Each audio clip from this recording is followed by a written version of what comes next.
Эрхэм сонсогчдоо үе үеийн ухаантнуудаас суралцсан нэвтрүүлгийнхээ энэ удаагийн дугаараар Оросын холбооны улсын сэтгэл зүйч, мэдрэлийн эмч, эмчилгээний өөрийн гэсэн аргаараа олон хүнийг эрүүл болгож, амьдралаа дээшлүүлж, аз жаргалыг мэдрэхтэн тусалсан эмч Синельников Валерий Владимировичийн өөрийнхөө өвчнийг хайрл хэмээх номыг бүрэн ихээр нь та бүхэндээ хүргэх гэж байна. Орос хэлнээс хөрвүүлсэн хууль зүйн ухааны магистр, хуульч Хандма мөн энэ номыг бидэнтэй хамт та бүхэндээ сонирдуулж байгаа юм. Синельников өмнөх үгдээ бичгтээ энэ ном бол миний оюутан байхаас эхэлсэн судалгааны үр дүн юм аа. Хүний биед өвчин үүсдэг шалтгааныг мэдэж, өөрийнхөө өвчнийг эмийн тусал цаагүй эдгээхэд энэ ном та бүхэнд туслана. Ингээд энэ номонд өгүүлсэнийг туйлын үнэн гэж та бүхэн хүлээж авах хэрэггүй. Номын аль нэг хэсгийг хүлээн зөвшөөрөхгүй байж болно.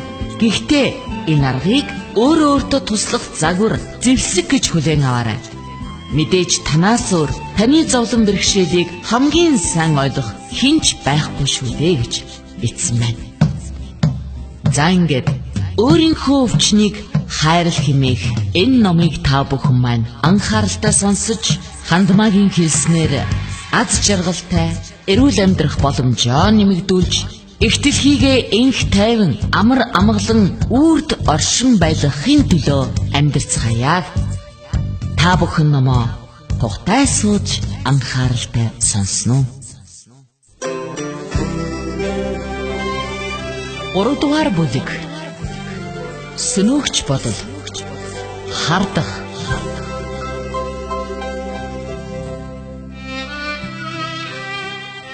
Хардах нь хэн нэгний хайрын үнэнчид идэхгүй зовлонтой эргэлзээ юм.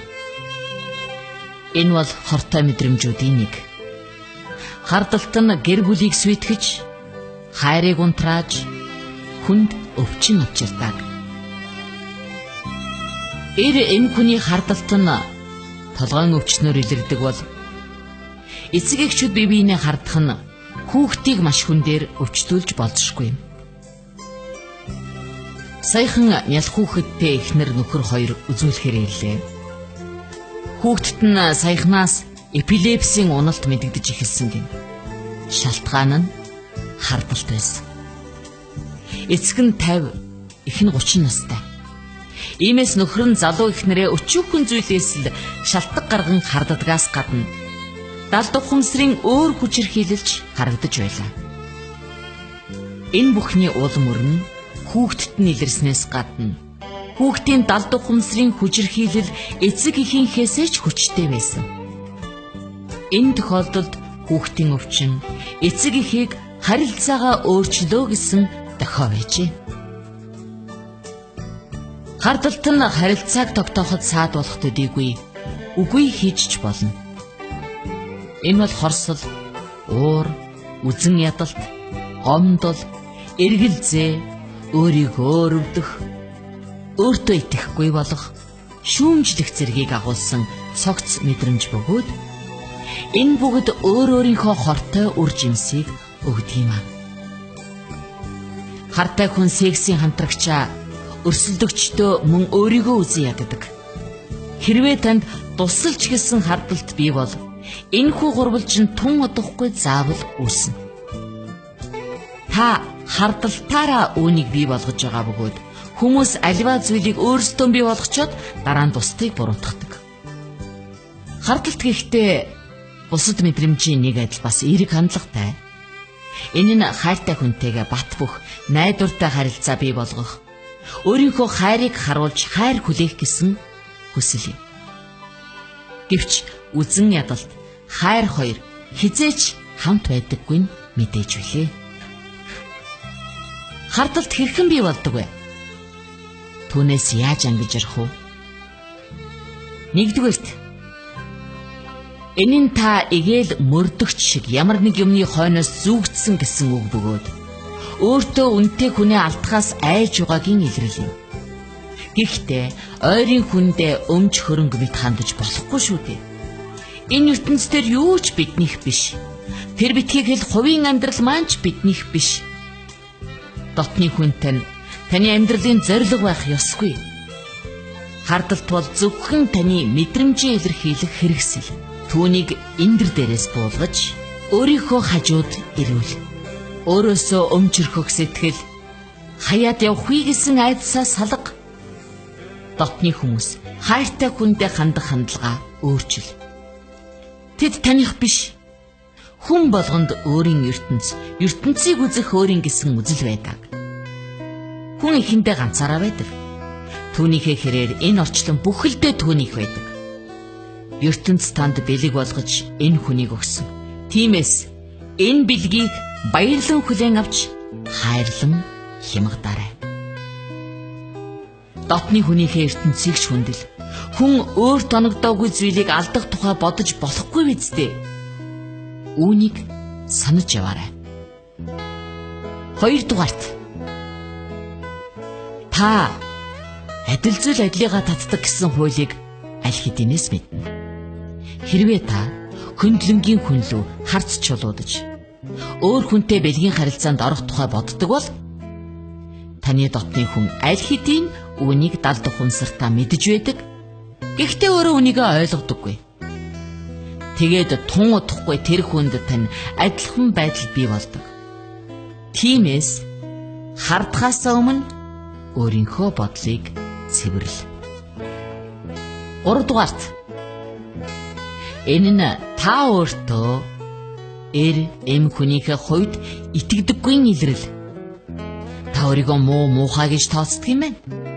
Жишээ нь хэрвээ та эмэгтэй хүний хувьд өөрийгөө гоо сайхан биш гэж үзэж бусдаас муухайд бодох гажуудалтай бол тэр бодолт нь эрэгтэй хүнд өөр хүн хайх санаачлага бий болгодог ажээ.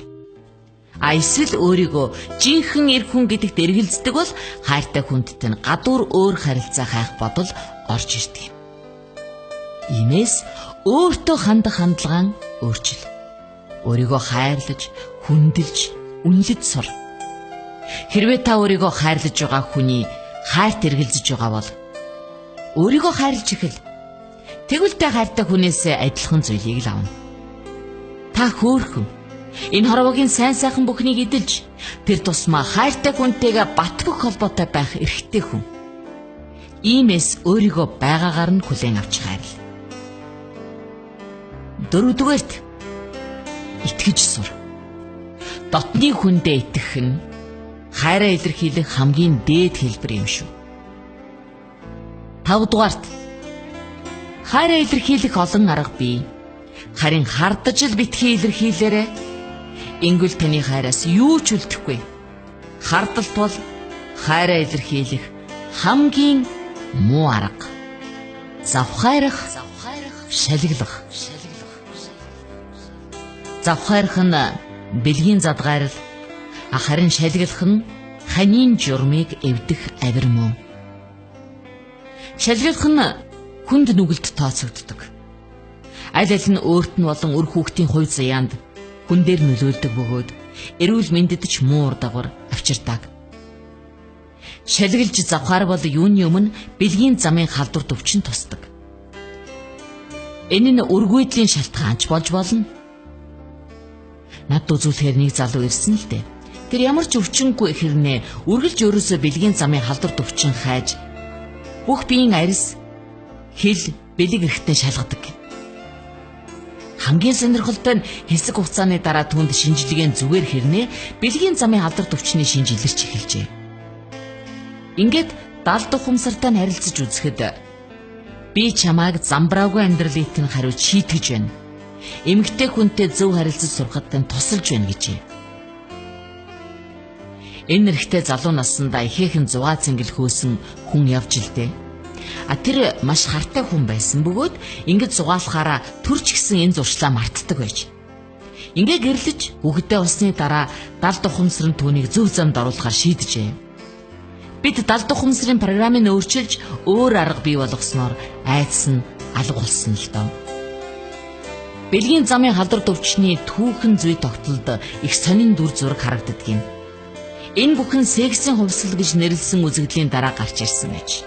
60-ад оны сексийн хувьсгалын үед бий болсон тэмбүүтэй антибиотикийн тусламжтай тэмцэж дуусангууд доох гарч ирсэн. Вирусээр үүсгэгддэг учраас энэ өвчин эмчлэхэд ихээхэн хүнд байгаа. Гэвч эмчлэхээр тэмцэх хэрэгтэй юм. Айл эртний энэ өвчин ямарваа нэг зүйлийн дохио гэдгийг бид ойлгох цаг болсон. Нэгэнт бэлгийн замбраагүйтэл байгаа юм чинь ямар нэг эерэг мэдрэмж байж л таа. Энэ бол эсрэг хүйсийн хүнээс хайр ханамж авах гэсэн хэрэг.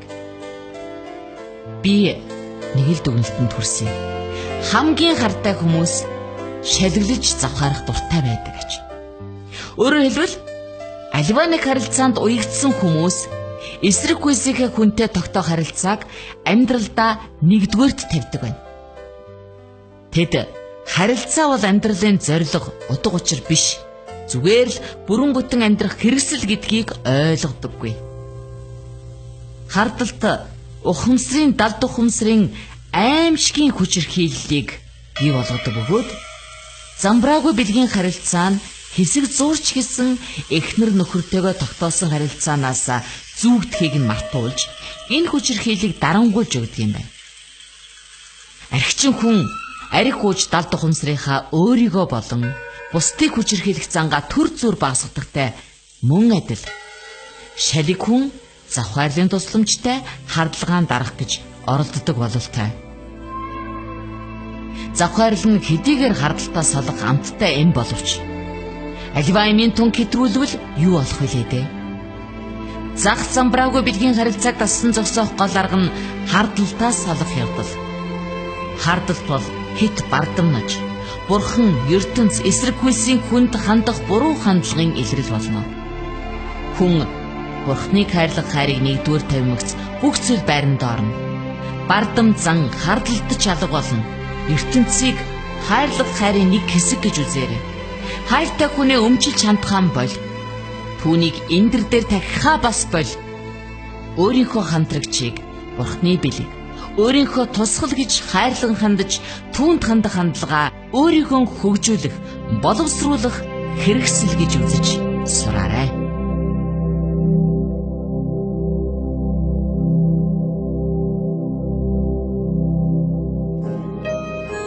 Эрхэм сонсогч та бүхэн Оросын холбооны улсын сэтгэл зүйч, мэдрэлийн эмч Синельников Валерий Владимировичийн өөрийнхөө өвчнийг хайрл хэмээх номыг бүрэн ихээр нь сонсож байна. Энэ номонд Бурхан, ертөнц, дээд ухамсар, үнэн байдал, хүч, бодит байдал, дэлхий зэрэг үгийг их ашигласан байгаа. Энэ олон нэрээр хүмүүс бидний дотор байдаг. ертөнц дээр ноёрхдог нууцлаг, оюнсаг шиг авгаа хүчийг бэлэрлсэн юм. Хэрвээ та шүтлэгтэй бол Бурхан гэсэн үгийг ашиглаж болно. Харин та шашингүй үзлээр хүмүүжсэн бол хүч, энерги, үнэн байдал гэсэн үгийг хэрэглэн эзтэй хэмээн Синельников энэ номонд өгүүлсэн байдаг юм аа. Амьдралаа элч хүчээр, итгэл, найдвар, эрүүл мэндээр дүүргэх хүсэлтэй хэн бүхэн энэ номыг анхааралтай сонсоорой.